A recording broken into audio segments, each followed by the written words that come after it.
కొన్ని వేల సంవత్సరాల క్రితం పరమశివుడికి అసురుడికి మధ్య జరిగిన ఒక భీకర యుద్ధం ఈ కథకి మూలం.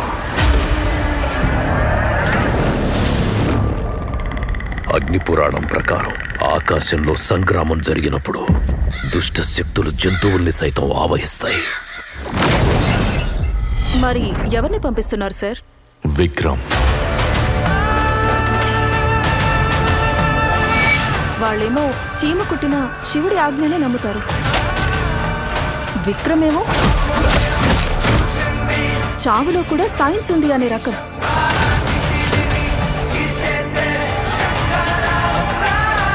మీరు చెబుతున్న సైన్స్ మితం, మీరు తెలుసుకోవలసిన మా శాస్త్రం అనంతం.